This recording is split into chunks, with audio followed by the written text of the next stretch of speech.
Qui suis-je pour que le roi des cieux m'ouvre ses bras?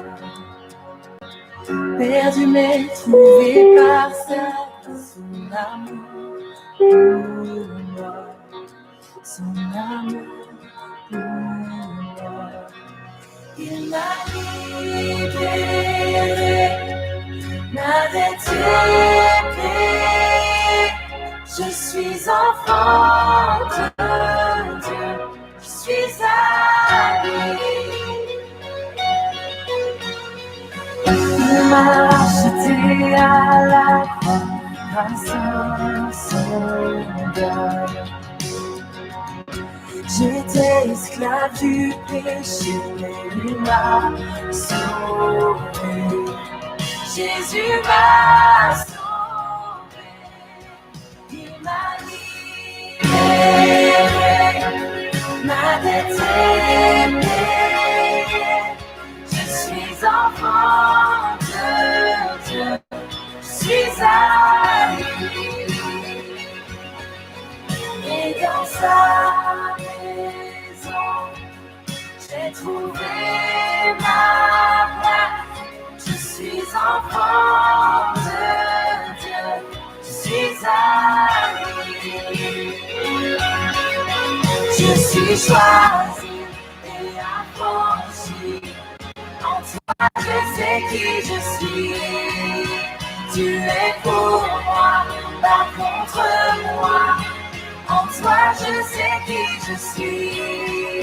Je suis choisi et affranchi. En toi, je sais qui je suis. Tu es pour moi, pas contre moi. En toi, je sais qui je suis. En toi, je sais qui je suis. Il m'a libéré, m'a déterminé. Je suis enfant de Dieu, je suis à lui. Et dans sa maison, j'ai trouvé ma place. Je suis enfant de Dieu, je suis à lui. Et dans sa maison, j'ai trouvé ma place. Je suis enfant de Dieu, je suis à lui.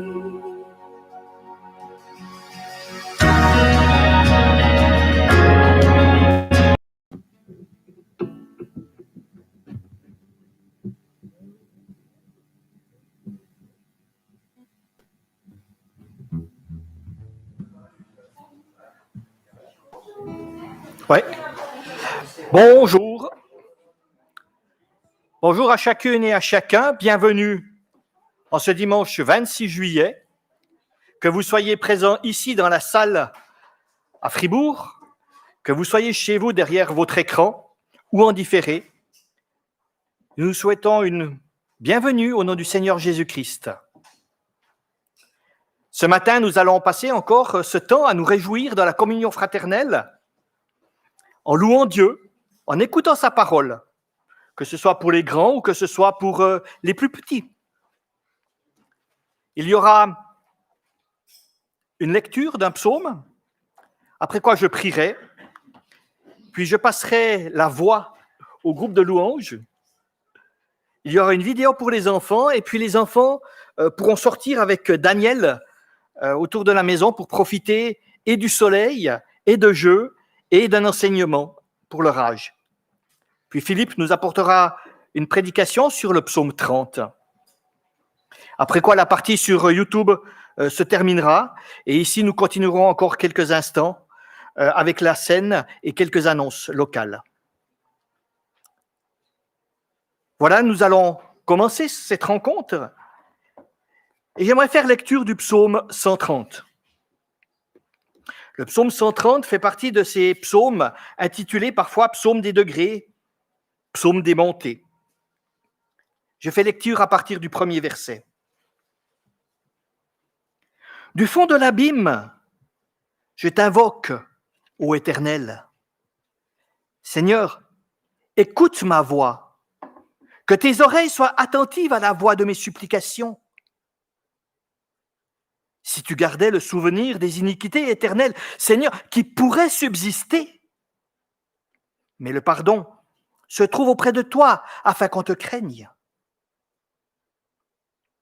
J'espère en l'Éternel. Mon âme espère et j'attends sa promesse. Mon âme compte sur le Seigneur plus que les gardes ne comptent sur le matin, plus que les gardes ne comptent sur le matin. Israël, mets ton espoir en l'Éternel, car la miséricorde est auprès de l'Éternel et la rédemption est auprès de lui en abondance. C'est lui qui rachètera Israël de toutes ses iniquités. Et nous reviendrons aussi sur ce texte en fin de rencontre, au moment où nous prendrons la scène ensemble. Je vais introduire par la prière. Père Céleste, merci pour la joie et le privilège de nous retrouver ce matin, de partager ce temps de culte et d'adoration, que ce soit ici en présence, que ce soit derrière les écrans. Mais Seigneur, tu es là et tu connais chacune de nos vies, chacun des instants, tout ce que nous vivons. Et te demandons que pour chacun, tu aies, selon tes promesses, quelque chose à nous dire pour grandir, pour fortifier, pour être renouvelé, pour continuer de marcher avec toi ou peut-être pour simplement apprendre à te découvrir, savoir qui tu es. Alors merci de ton amour, de ta grâce, de tes bienfaits.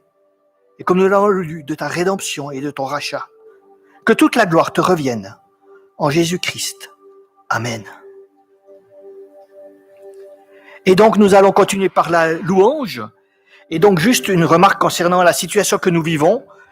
Ici, en présentiel, il n'est pas possible de chanter. Vous pouvez éventuellement fredonner, voilà. Mais étant donné les restrictions et les conditions sanitaires, nous vous demandons de ne pas chanter ici sur place. Merci. Je vous laisse la place. Bonjour à tous aussi de notre part. Avant de rentrer dans ce premier chant, j'aimerais simplement vous partager un rappel et un encouragement. C'est en fait cette réflexion que la louange, c'est pas un chant. Hein? La louange, c'est une tenue du cœur. C'est un état d'esprit. C'est toutes ces choses-là. Et ça va bien au-delà du chant. Et du coup, en fait, je peux marcher en ville ou bien aller faire de la nage et louer Dieu. Autant je peux aussi chanter et ne pas louer Dieu. Chanter des chants de louange et ne pas louer Dieu. Hein. Et du coup, c'est ce qu'on a dans le cœur. C'est ça qui fait la louange. Et mon encouragement pour nous ce matin, que vous soyez ici ou bien que vous soyez sur Internet, c'est vraiment qu'on puisse rentrer dans cette louange. Autant pendant les chants qu'entre les chants. Vous avez remarqué ces dernières semaines que je laisse volontiers du temps entre les chants pour réfléchir aux paroles, pour exprimer même nos propres paroles, réfléchir à ce chant et puis redire au Seigneur, oui Seigneur, c'est vrai, tu es bon, oui Seigneur, c'est vrai, tu es fidèle et je t'en remercie, de mettre ça dans nos propres paroles. Et du coup, c'est vraiment du temps, c'est une opportunité qu'on aimerait vous donner entre les chants, d'avoir cette méditation, d'avoir cette prière. Si vous voulez même l'exprimer à mi-voix, juste à voix basse, pour le Seigneur, pour vous encourager vous-même et peut-être ceux qui sont dans votre environ par des prières ou bien même vous pouvez le chanter. Je vous invite à faire ça. Voilà. Si vous avez envie de vous lever pour la louange, vous êtes les bienvenus.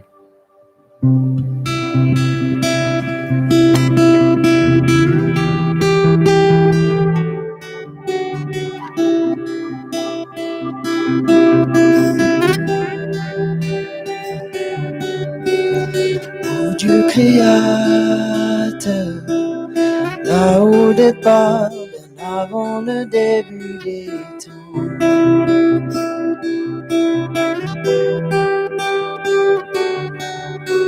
Et sans point de repère, le son de ta voix, les ténèbres devinrent lumière.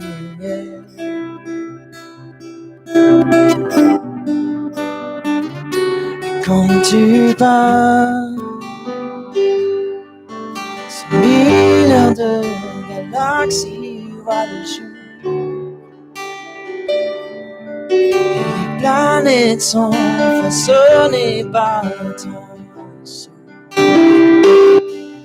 Si les étoiles t'adorent, je t'adorerai. Ton cœur dans tout ce que tu as fait. Chaque étoile qui brille témoignant de ta grâce. C'est la création, te loue, je te louerai.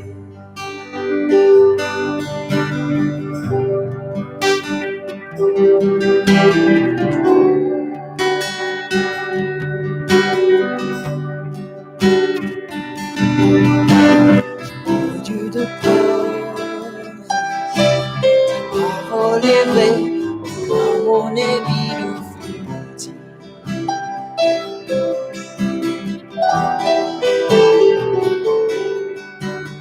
Quand tu l'ordonnes, nature et la science s'alignent au son de ta voix. Quand tu parles, 100 milliards de créatures pleines de vie, une évolution vers tout ce que tu dis. Si elle parle de ta nature, j'en parlerai. Tu vois ton cœur dans tout ce que tu as dit. L'heure du ciel, une heure de ta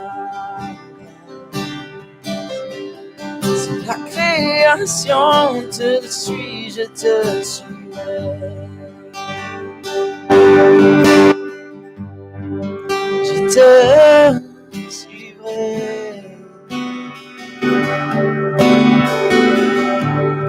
Je te suivrai.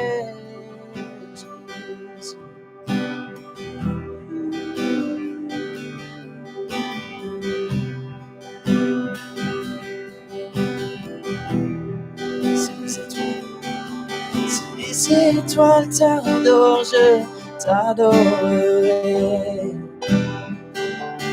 Si les montagnes s'inclinent, je m'inclinerai devant toi, Jésus. Si les mers t'exaltent, je t'exalterai. Oh, si tout sur terre existe pour te louer, oui, je veux te louer. Si les vents suivent ta direction, je suivrai.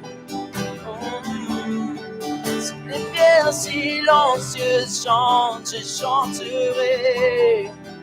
Oh, si la somme de nos louanges semble un puits,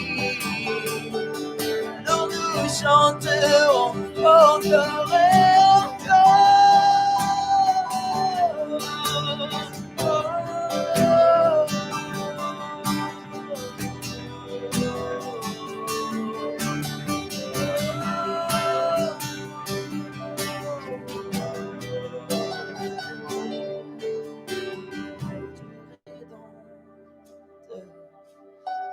Pour mon cœur, malgré mes péchés, mon orgueil.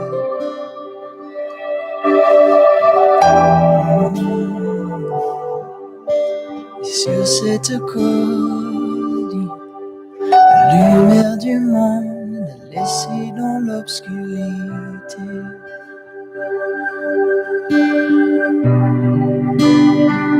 Mais quand tu pars, 100 milliards d'échecs disparaissent. Car tu as échangé ta vie pour la la victoire au tombeau, j'ai la victoire. J'ai ton cœur dans que tu as fait. Tu me dises dans le chef-d'œuvre de ton amour. Si tu as tout donné, je veux tout donner. Je vois ton cœur sous 8000 ans de passé. Chacune un enfant si précieux à tes yeux. Si tu as pour un seul, tu aurais tout donné. Jésus, même pour un seul, tu aurais tout donné. Pour un seul, tu aurais tout donné.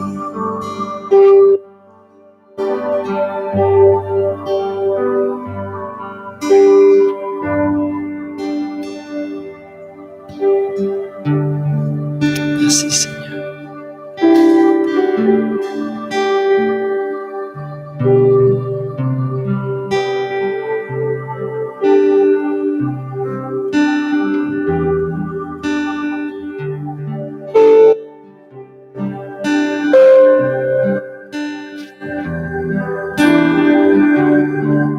Merci Jésus.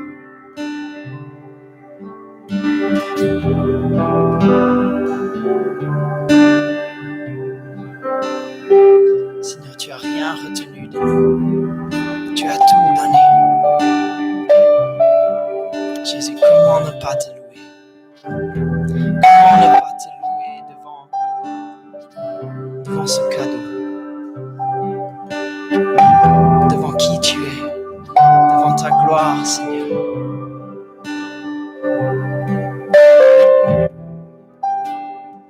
Père, quand on regarde à toi, quand on regarde à ta beauté, toutes choses pâlissent, tous nos problèmes pâlissent, deviennent tellement insignifiants. Toutes nos envies, nos rêves semblent si petits face à qui tu es. Merci Seigneur.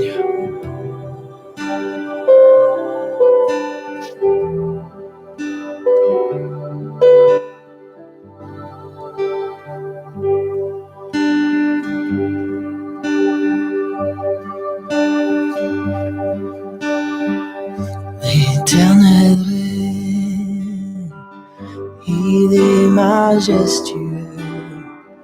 L'éternel règne, il est sans de force. L'éternel règne, il est sur son trône pour la durée des temps. Pour la durée des temps. Dieu est puissant dans les lieux célestes. Ses témoignages sont véritables. La sainteté convient à sa maison pour la durée des temps. Pour la durée des temps. Sans ses corps sont dans son temple, devant sa face, tout est splendeur, famille et peuple, rendez-lui gloire, pour la durée des temps, pour la durée des temps. La durée des temps, nous t'adorons. Pour la durée des temps, nous t'exaltons. Car tu es grand, Jésus est digne de louange. Ô Éternel, tu as fait les cieux. Et des temps, oh nous t'adorons, pour la durée des temps. Nous t'exaltons, oh comme tu es grand et digne de louange, oh éternel, tu fais les cieux. Amen.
Au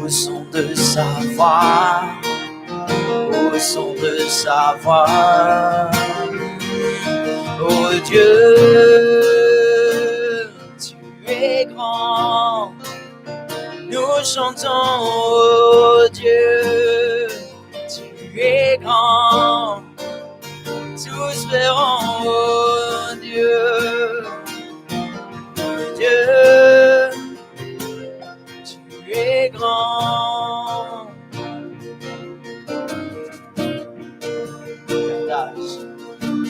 D'âge en âge, et les temps sont dans sa main. Commencement et fin, commencement et fin. Le Père, le Fils, l'Esprit,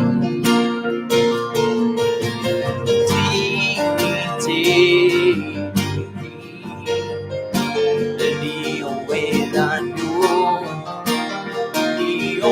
l'agneau, oh Dieu, tu es grand. Nous chantons, oh Dieu, tu es grand. Tous verront, oh Dieu,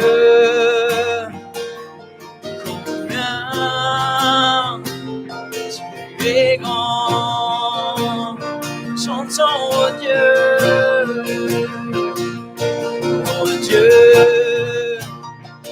tu es grand. Nous chantons, oh Dieu, tu es grand. Tous verront combien Dieu, tu es grand. Chantons le plus grand des noms, le plus grand des noms, digne de louange.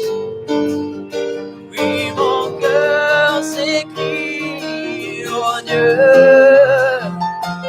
tu es grand.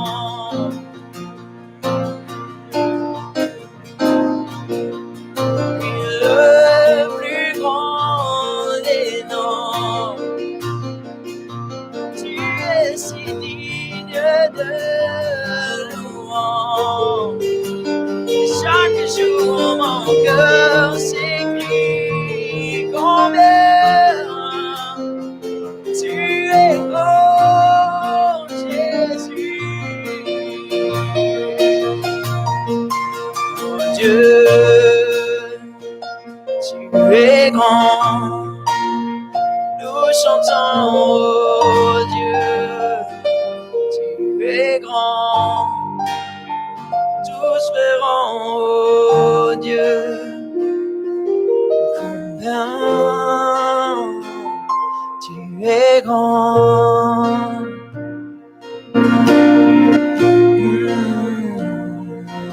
Oh Dieu, tu es grand. Nous chantons, oh Dieu, tu es grand. Tous verront, oh Dieu, combien tu es grand.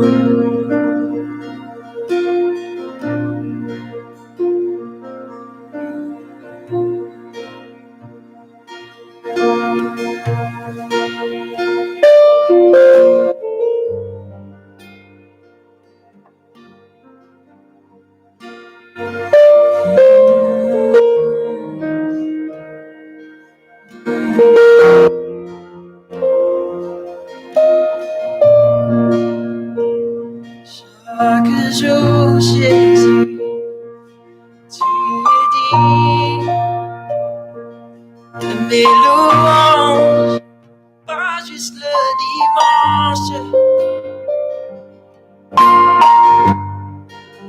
mais dans tout ce que je fais, je veux te louer, car tu es grand. Tu es celui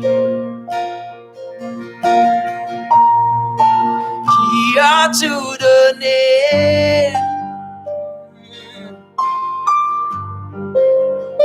Et tu es dit, combien tu es dit, mes louanges. Et pas juste quand j'ai envie de louer, mais à tout moment, Jésus, je veux te louer. Même quand je te vois pas, tu restes grand et digne de mes louanges, Jésus. Combien tu es grand, nous chantons, oh Dieu, tu es grand, tous verront, oh Dieu, combien tu es grand, et j'ai pas besoin de toujours aller bien, que tous les gens voient que tu es grand, Jésus. Tu es pas dépendant de ma circonstance, mais tu es toujours grand, Seigneur. Toujours digne, toujours digne. Merci, Seigneur.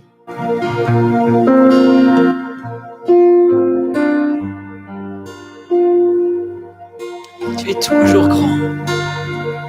Pas juste quand je le vois, pas juste quand je le sens. Mais tu es toujours grand, tu es toujours bon. Merci, Seigneur.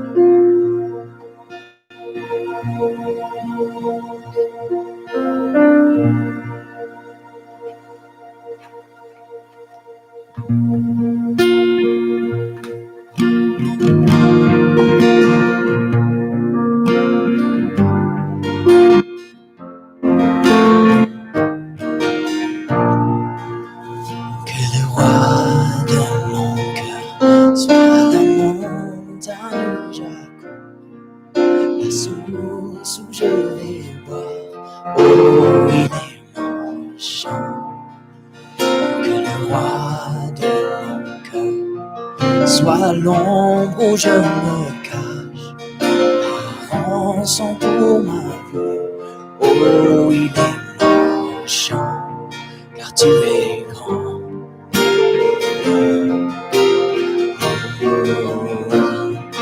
Tu es bon. Oh, tu es bon, si bon.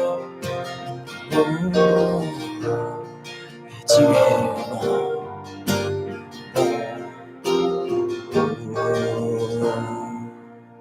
Que le roi de monde soit mon encre dans les vagues, le vent dans mes voiles. Oh, il est mon chant. Que le roi de mon cœur soit le feu qui brûle en moi, un écho qui se répand. Oh, il est mon chant, oui, tu es grand. Oh, et tu es bon. Bon. Oh, oui, tu es bon. Bon. Oh, et tu es bon. Bon. Oh, tu ne me laisseras jamais. Tu ne me laisseras jamais. Non, non, non. Tu ne me laisseras jamais, Jésus. Oh, tu ne me laisseras jamais. Oh, tu ne me laisseras jamais, Jésus. Tu ne me laisseras jamais, non. Tu ne me laisseras jamais. Tu ne me laisseras jamais. Tu es bon, bon, oh, et tu es bon, bon. Oh, et tu es bon, si bon. Oh, et tu es bon, bon tous les jours. Oh, tu ne me laisseras jamais, Jésus. Tu ne me laisseras jamais, non, non, non. Tu ne me laisseras jamais, oh. Tu ne me laisseras, tu es bon, bon, oh, oui, tu es bon, Jésus, bon. Oh, et tu es bon, si bon. Tu es bon, bon, oh.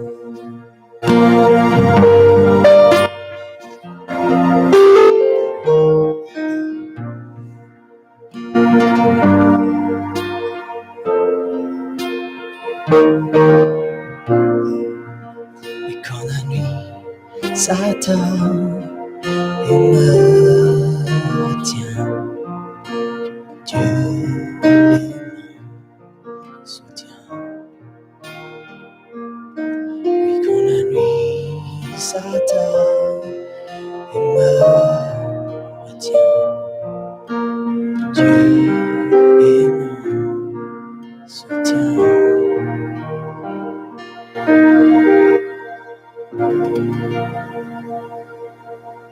Amen.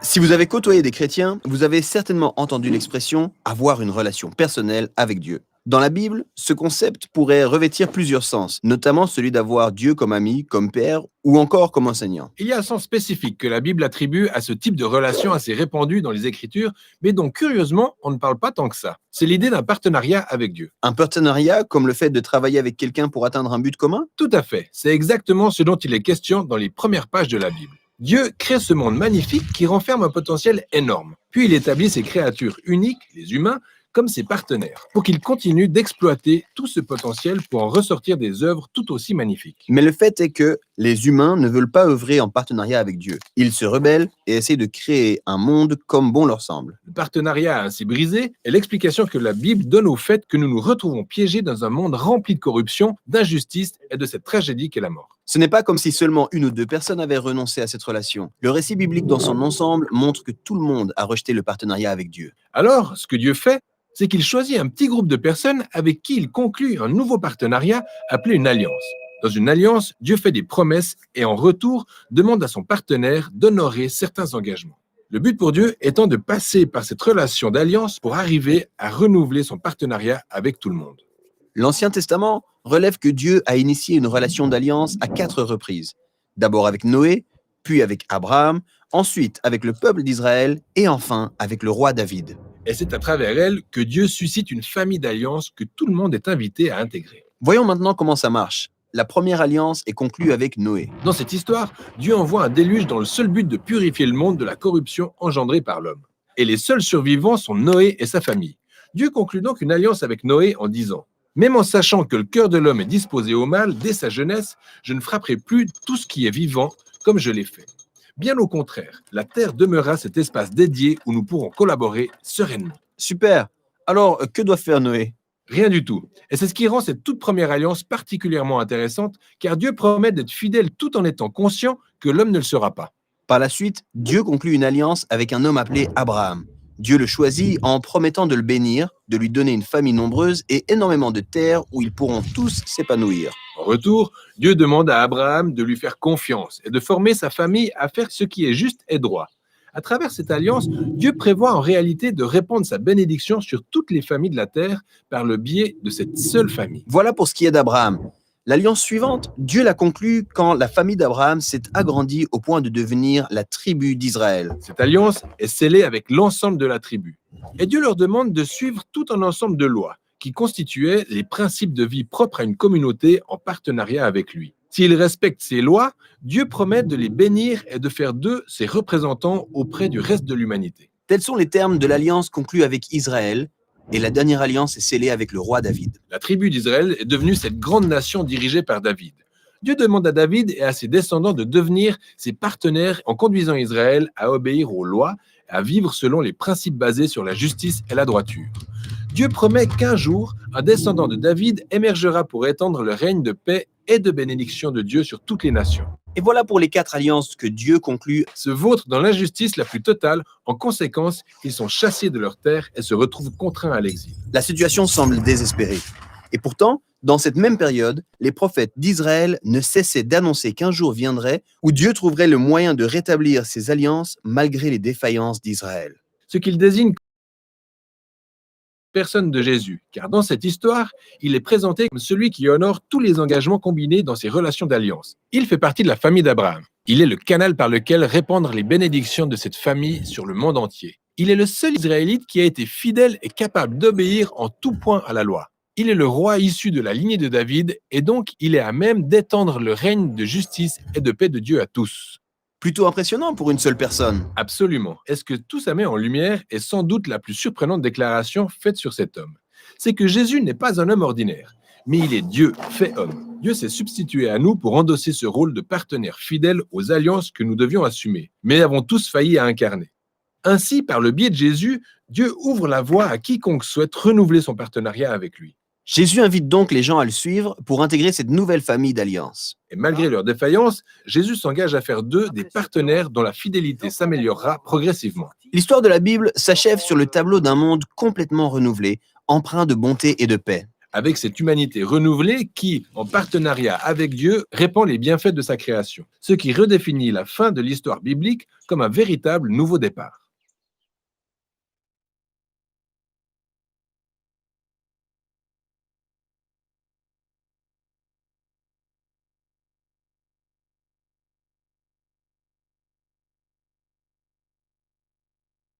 y a encore quelques petits détails techniques à régler. C'est une prouesse chaque semaine que réalisent nos amis. Voilà, je laisse la place à Philippe.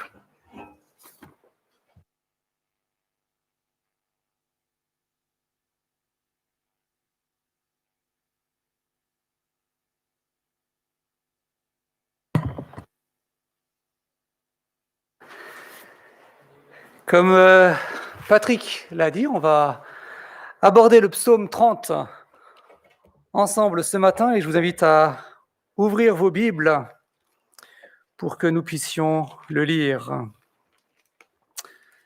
Psaume 30 qui se présente comme étant un psaume écrit par le roi David.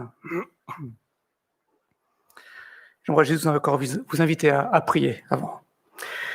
Seigneur, merci parce que ce matin, tu nous donnes la possibilité d'ouvrir ta parole parce que tu veux nous parler, parce que tu es un Dieu de relations qui, comme on l'a vu dans ce petit film, tend continuellement sa main pour nous relever, nous rapprocher de toi. Et nous voulons te remercier pour cela. Et c'est pour ça, Seigneur, qu'on veut prendre ce temps aussi. Comme on a pris le temps pour t'adorer par le chant, on veut aussi prendre ce temps pour connaître, Seigneur, ta révélation, connaître ce que tu veux nous dire au travers de tes écrits. Ouvre nos cœurs, ouvre notre intelligence, nous te prions, afin de recevoir de toi, de comprendre qui tu es, de te laisser agir dans nos vies et nous transformer encore ce matin. Te prions cela au nom de Jésus-Christ. Amen. La psaume 30, psaume cantique pour l'inauguration du temple de David. Je t'exalte, Éternel, car tu m'as relevé. Tu n'as pas laissé mes ennemis se réjouir à mon sujet. Éternel, mon Dieu, j'ai crié à toi et tu m'as guéri. Éternel, tu as fait remonter mon âme du séjour des morts. Tu m'as fait revivre loin de ceux qui descendent dans la fosse. Psalmodiez en l'honneur de l'Éternel, vous ses fidèles. Célébrez son saint nom, car sa colère dure un instant, mais sa faveur toute la vie. Le soir arrivent les pleurs, et le matin la jubilation. Je disais dans ma tranquillité, je ne chancellerai jamais. Éternel, par ta faveur, tu avais puissamment affermi ma montagne. Tu cachas ta face, et je fus troublé. Éternel, j'ai crié vers toi, j'ai supplié l'Éternel. Que gagnes-tu à verser mon sang, à me faire descendre dans le gouffre? La poussière te célébrera-t-elle? Racontera-t-elle ta vérité? Écoute, Éternel, fais-moi grâce. Éternel, sois mon secours. Tu as changé mon deuil en allégresse. Tu as délié mon sac et tu m'as ceint de joie, afin que tout mon être psalmodie en ton honneur et ne soit pas muet. Éternel, mon Dieu, je te célébrerai toujours.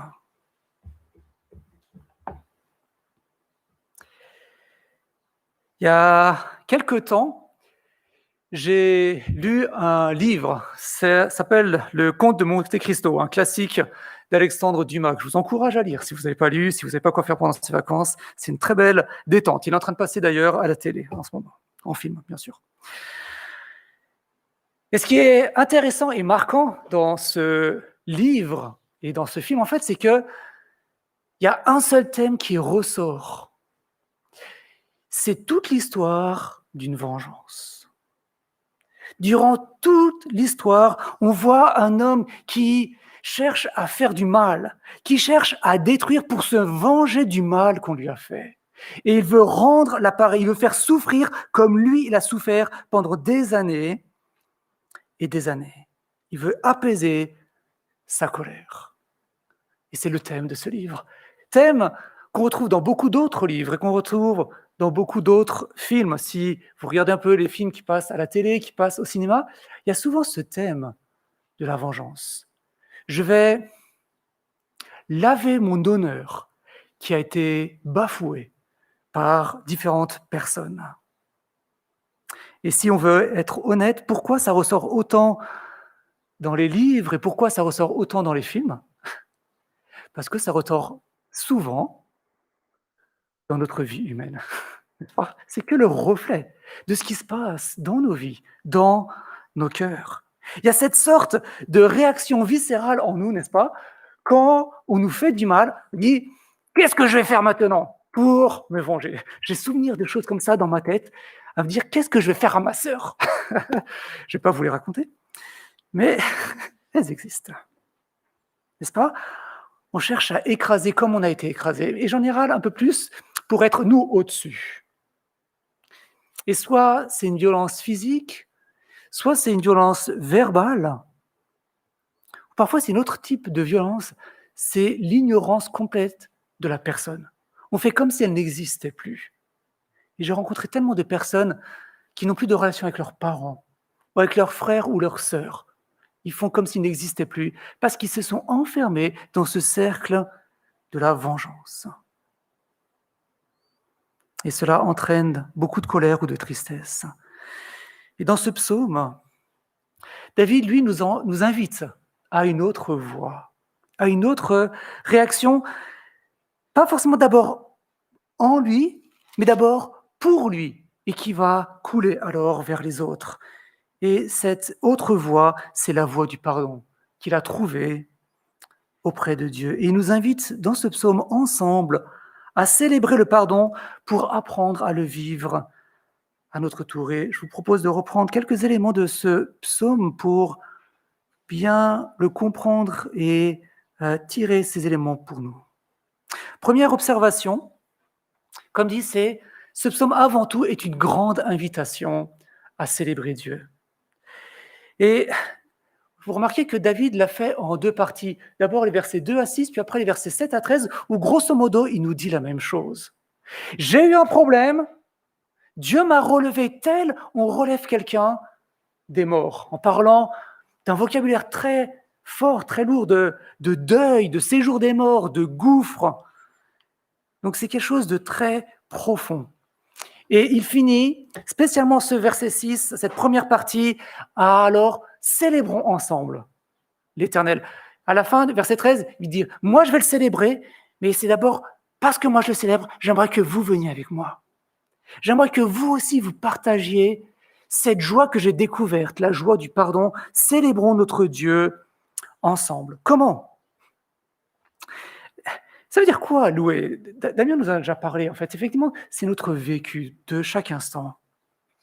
C.S. Lewis, qui est un auteur anglais qui est décédé maintenant, c'est lui qui a écrit notamment les chroniques de Narnia, qui est très populaire, a fait la comparaison suivante sur la louange.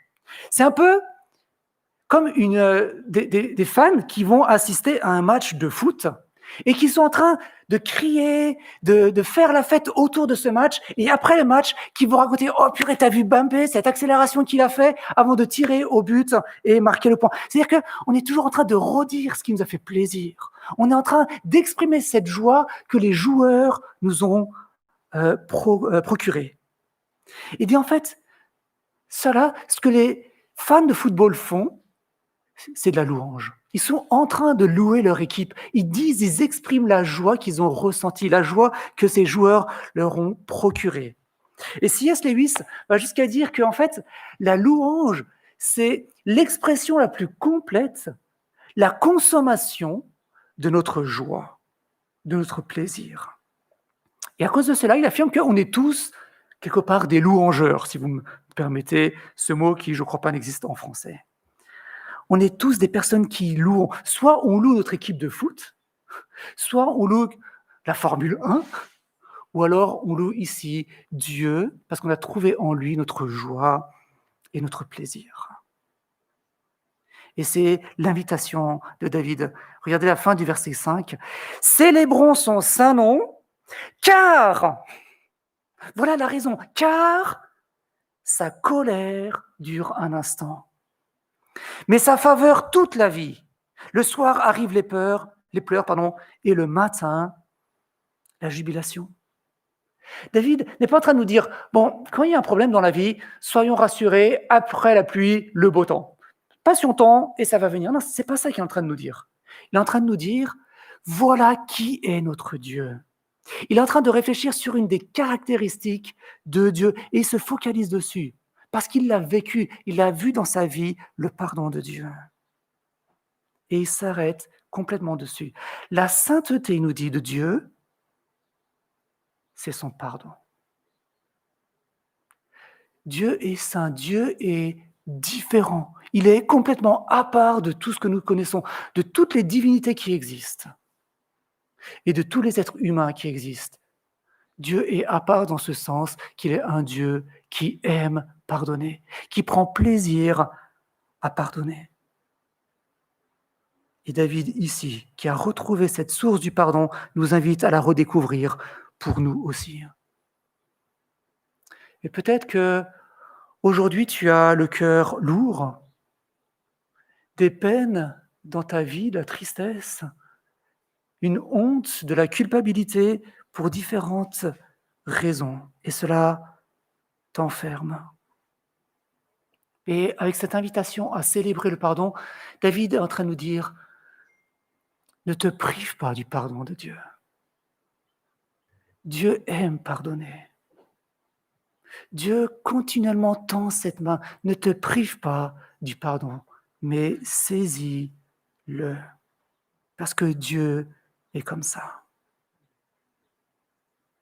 Et David, ici, qui célèbre ce pardon, le fait quelque part avec une petite tension qui existe dans l'Ancien Testament, qui est la suivante, c'est que quand Dieu a donné sa loi à Moïse, notamment quand il lui est apparu suite à l'expérience du veau d'or, il révèle sa gloire à Moïse et il dit la chose suivante, que l'Éternel est un Dieu compatissant, qui ne tient pas le coupable pour innocent, mais qui pardonne l'iniquité et le péché.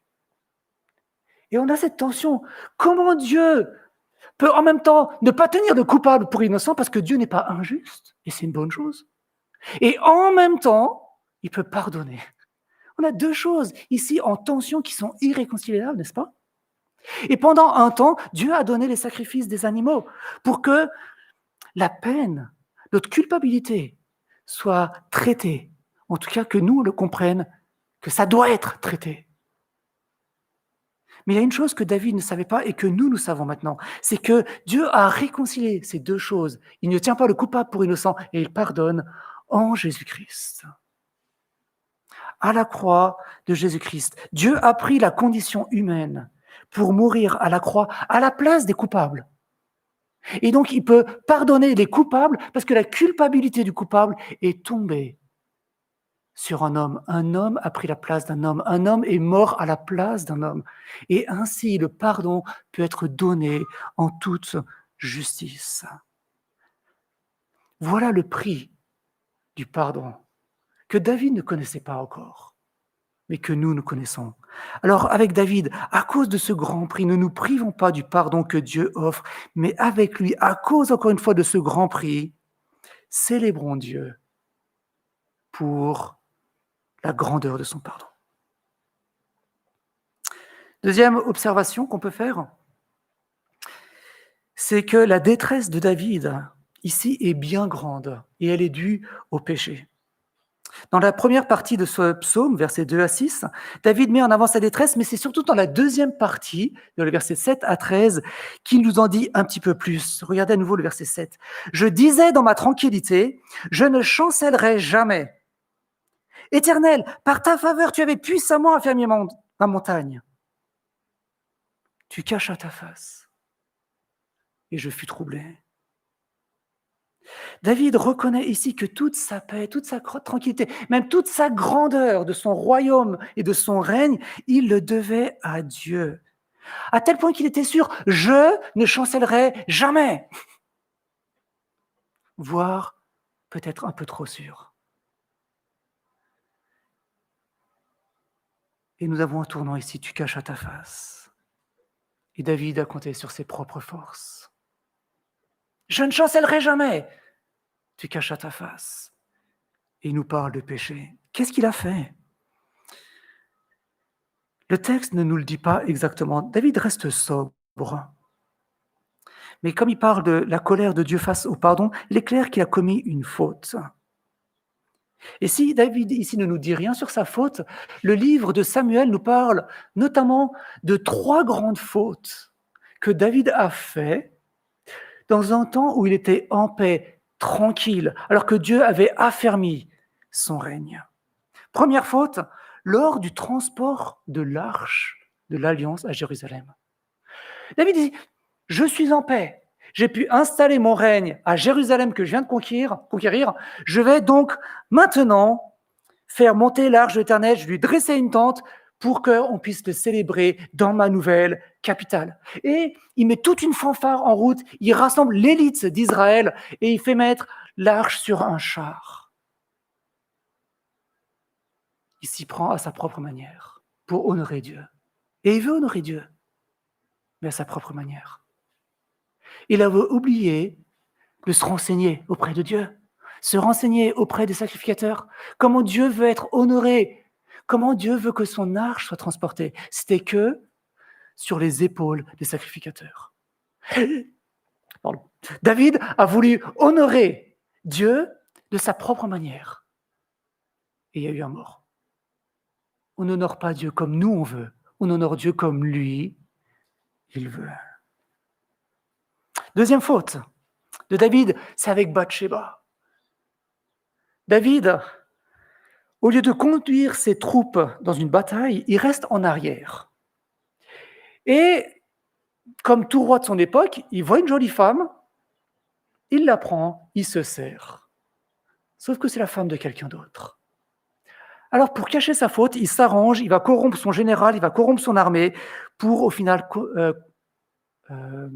commettre un meurtre, que le mari de cette femme soit mis à mort.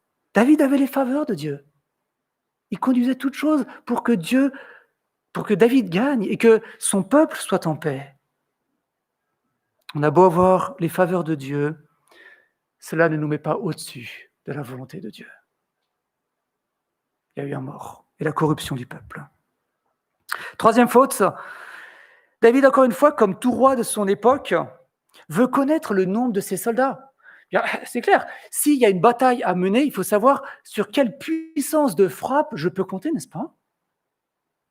Mais là encore, il va à l'encontre de la volonté de Dieu. Où David s'appuie sur les forces de son armée plutôt que de s'appuyer sur l'Éternel. Il avait oublié ce qu'il avait dit quand il avait combattu contre Goliath, c'est à l'Éternel appartient le combat, et pas à ma troupe, pas au nom de mes soldats. Et Dieu a frappé Israël. Il y a eu 70 000 morts. 70 000 morts. Parce qu'à un moment donné, on a voulu faire comme nous on voulait.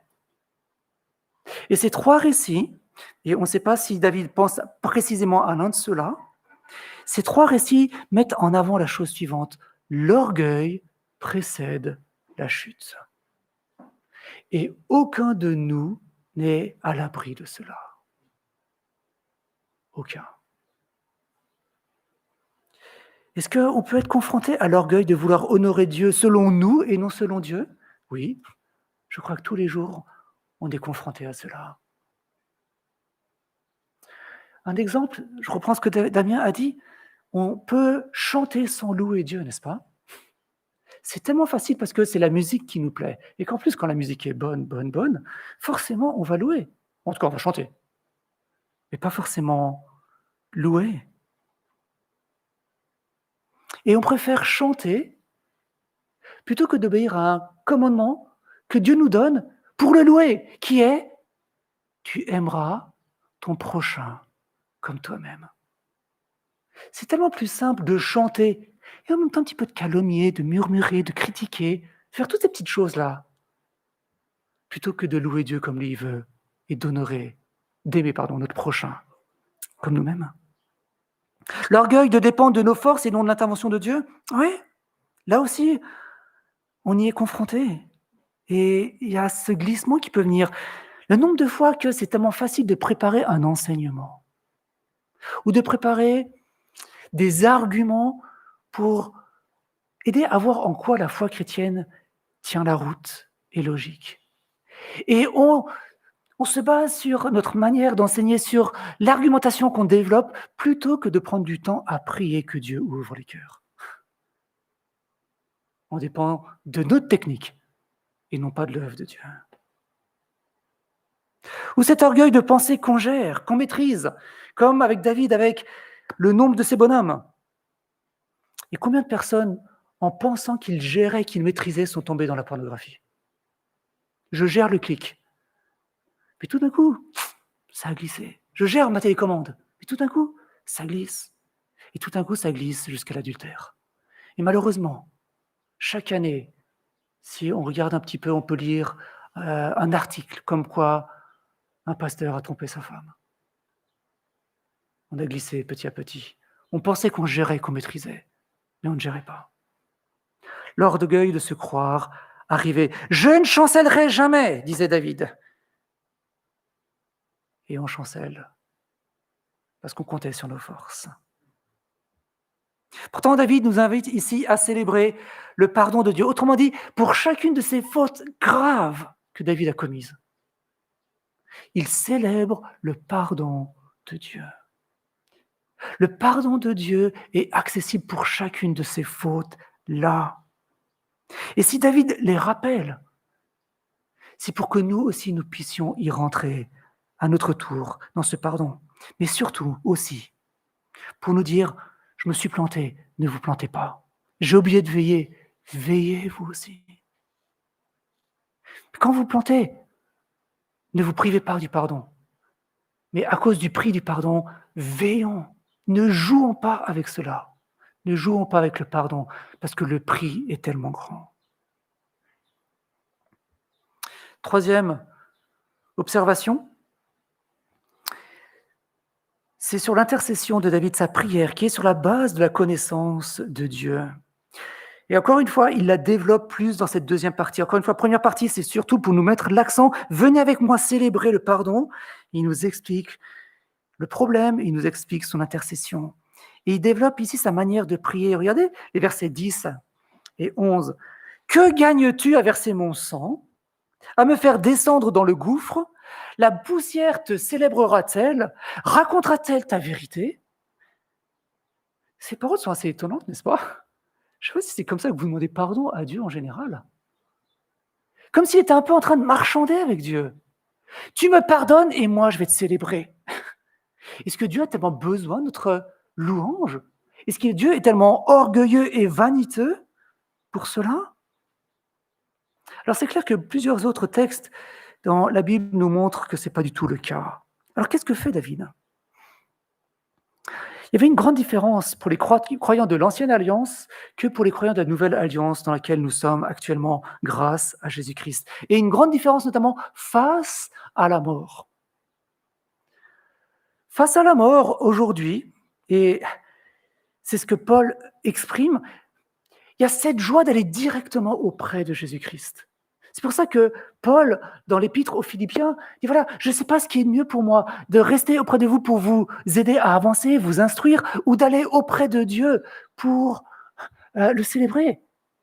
Et il dit, je me réjouis, je suis pressé de cela. La mort m'est un gain, parce que je sais où je vais auprès de Jésus-Christ. Mais ce n'était pas le cas pour les croyants de l'Ancienne Alliance. Pour eux, ils allaient justement dans ce que nous dit ici David, dans le gouffre, dans le Sheol, dans le séjour des morts, où ils attendaient le jour de la résurrection. C'est ce que dit Marthe quand elle parle avec Jésus, où Jésus lui dit, il ressuscitera, elle dit, je sais qu'il ressuscitera au jour de la résurrection. Elle s'attend à cela, mais pour l'instant, ce n'est pas encore le moment. C'est le temps où les croyants sont encore dans ce séjour des morts, séparés de Dieu. Là où il n'y a pas de louange, pas d'adoration, mais où on attend que la libération vienne. Et elle est venue en Jésus-Christ. Et c'est là le grand point sur lequel se base David. David connaît son Dieu. Et il sait que Dieu est un Dieu de relation. La vidéo nous l'a montré. Et David a cette connaissance depuis l'Ancien Testament. Depuis la chute d'Adam et Ève, Dieu est venu et a dit « Où es-tu » Dieu recherche l'homme. Dieu tend la main. Où es-tu? Parce il est le Dieu de la réconciliation. Il est le Dieu qui veut pardonner. Il est le Dieu qui veut rétablir une relation. Et David dit cela parce que tu es le Dieu qui veut la relation.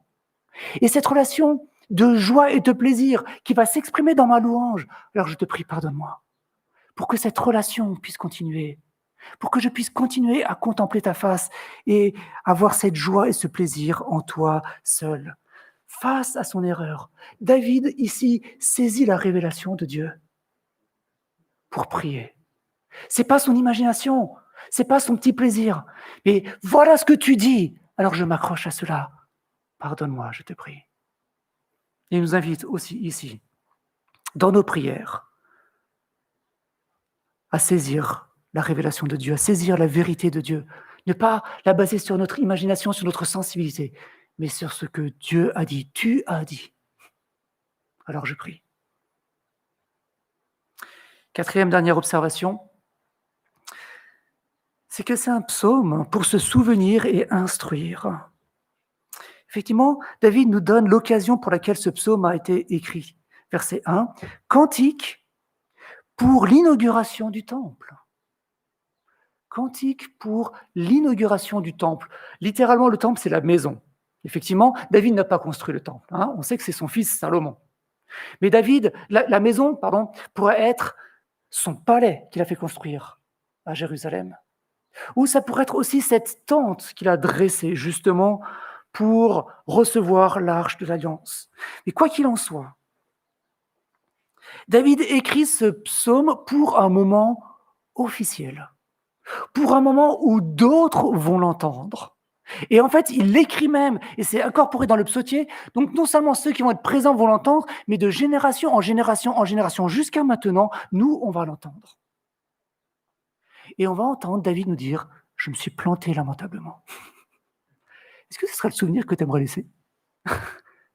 Écrire à la postérité et dire à toute l'Église « Je me suis planté lamentablement ». C'est pas forcément ce qu'on aimerait faire, n'est-ce pas? Pourquoi David le fait? David se rend vulnérable pour nous instruire. David ose dire « Les gars, oui, je suis le grand roi ». C'est vrai. Oui, je suis le héros du peuple. C'est vrai. C'est par moi que Dieu vous a libérés. Et c'est par moi que Dieu a accordé la paix dans le pays. Mais en fait, je ne suis pas le héros. Il n'y a qu'un seul héros. Moi, plusieurs fois, je me suis planté lamentablement. Et aujourd'hui, je vous redis là où je me suis planté, pour que, avec moi, vous regardiez à notre héros. Et notre héros, c'est le Dieu qui pardonne. C'est seulement lui qu'il nous faut admirer et regarder. Autrement dit, par ce psaume, David prend les regards du peuple et les réoriente vers Dieu. Il dit, allez, venez avec moi. Ensemble, on va célébrer, et je vais vous le dire pour quelle raison on va le célébrer. Parce que je me suis planté et que moi j'ai connu son pardon. Alors ensemble, connaissons son pardon et célébrons-le sur cette base-là. Et cela nous amène à 3 applications que j'aimerais prendre avec vous rapidement. Les 2 premières, on les avait un petit peu vues. Première application, ne nous privons pas du pardon que Dieu veut accorder. Je me souviens particulièrement d'une fois où il y a eu de la tension dans la famille. En fait, la tension était en moi, j'avoue. J'avais de la colère par rapport, je ne devrais pas le dire avec la Kerma, mais par rapport à mon beau-père. Et c'était à Noël, etc. Bon, bref. Et je suis parti, je me suis un peu isolé dans ma chambre. Je dis, lire la Bible me ferait du bien, mais non, c'est pas le moment. Avec tant de colère en moi, comment je pourrais prier et lire la Bible et m'approcher de Dieu? Il y a cette tendance à se dire, je ne suis pas digne, alors je ne peux pas m'approcher de Dieu. C'est vrai. Mais David nous rappelle, c'est justement là qu'il faut nous approcher de Dieu. C'est justement quand tu ne te sens pas digne qu'il faut prendre ta Bible, ouvrir et laisser Dieu te dire, moi je te tends encore la main. Ouais, tu t'es planté encore une fois, Philippe, mais je te tends encore la main. Et on peut recommencer. Je peux te relever. et te réconcilier. Il est le Dieu qui nous cherche. Alors osons-nous revenir à lui. Sa main est toujours ouverte. Ne nous privons pas de son pardon. Ne nous éloignons pas, ne nous tenons pas à distance. Mais au contraire, osons nous approcher de lui avec l'assurance de ses promesses. Il veut pardonner. Deuxième application, encore une fois, veillons à nos voies sans jamais nous croire arrivés. En rappelant son orgueil, sa confiance en lui, David nous rappelle, à cause de cela, je me suis planté. Alors nous, à notre tour, ne nous plantons pas, mais veillons. Veillons sur nos voies. Veillons sur nos pensées. Et particulièrement quand nous sommes seuls, c'est tellement facile quand on est en groupe le dimanche matin. C'est tellement facile quand il y a du monde autour de nous au travail ou avec la famille. Et encore. Et encore. Messieurs, voilà, excusez-moi madame, mais messieurs, vous savez ce qui se passe par la tête d'un homme, c'est pas toujours très joli, n'est-ce pas? Je sais. Et je pense que malheureusement, chez les femmes, c'est pas toujours très joli non plus. Même quand il y a du monde. Veillons sur nos pensées. Veillons à ce que nous entretenons. Et aussi quand nous sommes seuls.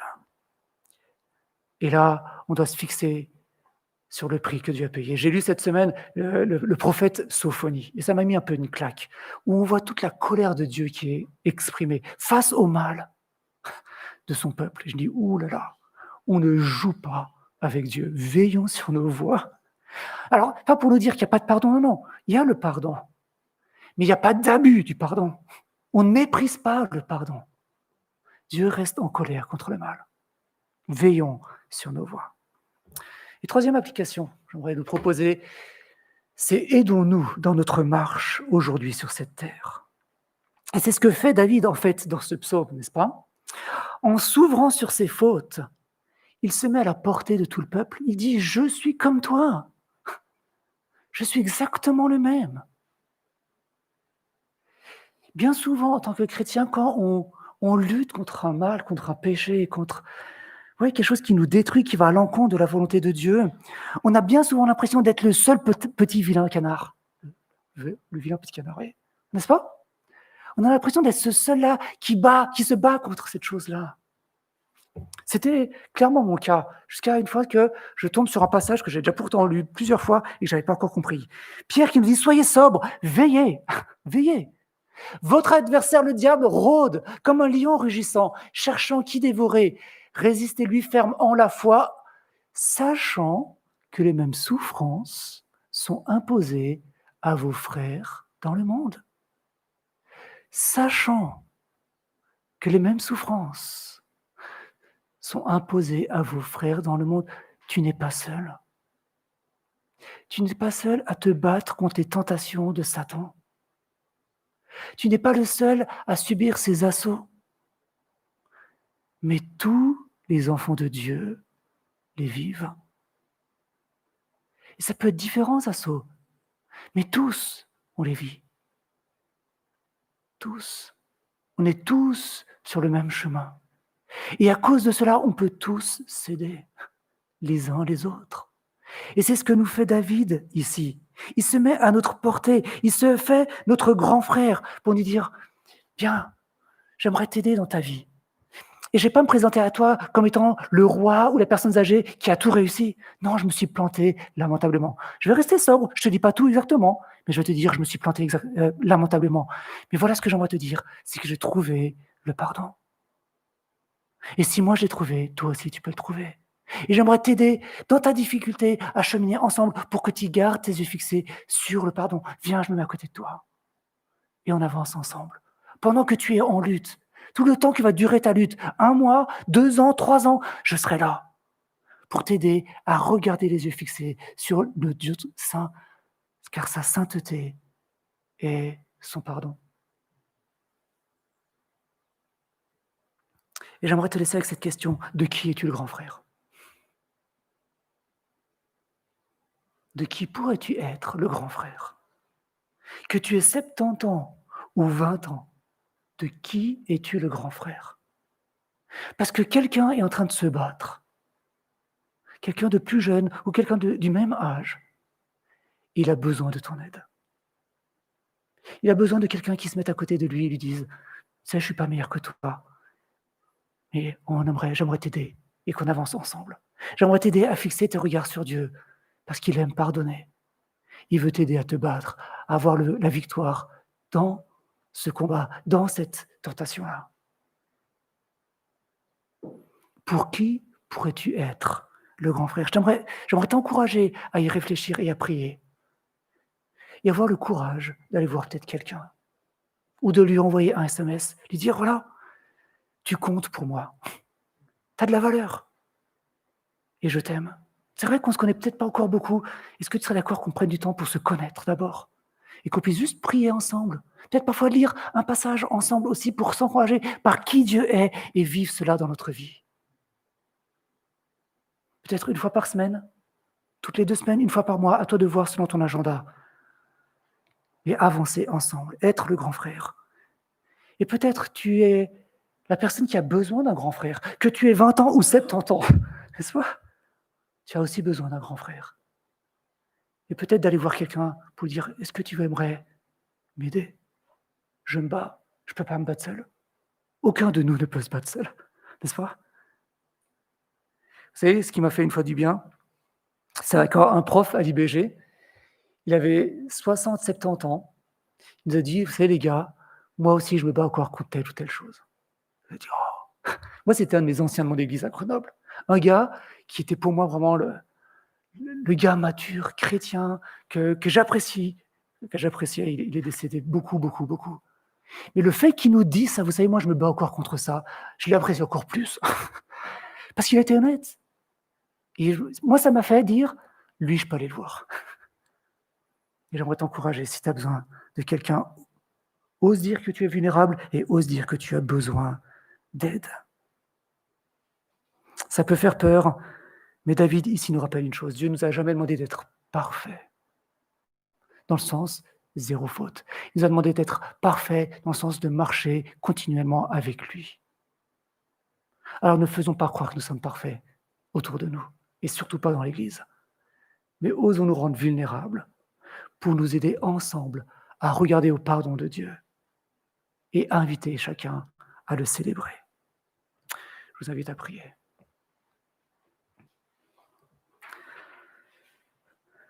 Seigneur, on veut te remercier parce que tu es le Dieu du pardon.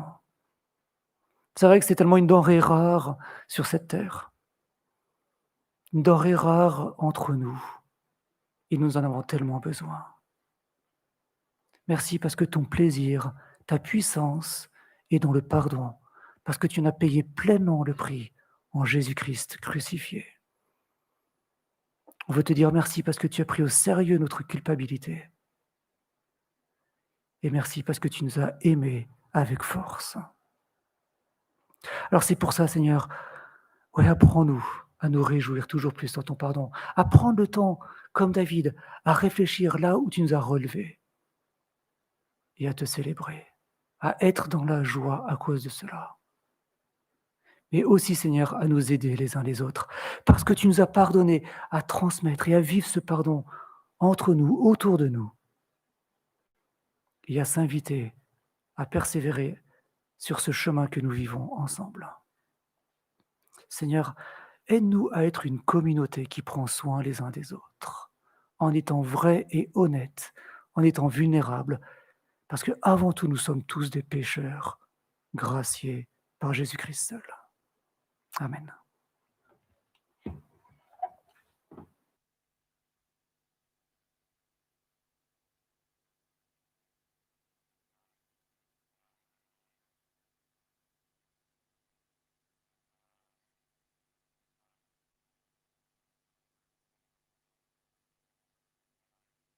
Voilà, nous arrivons à la fin de la partie qui est retransmise sur YouTube. Alors, un très bon dimanche à vous tous qui nous avez suivis à travers le web. Et Dieu voulant, à dimanche prochain. Et donc, nous allons maintenant continuer ici entre nous avec le temps de scène. C'est vrai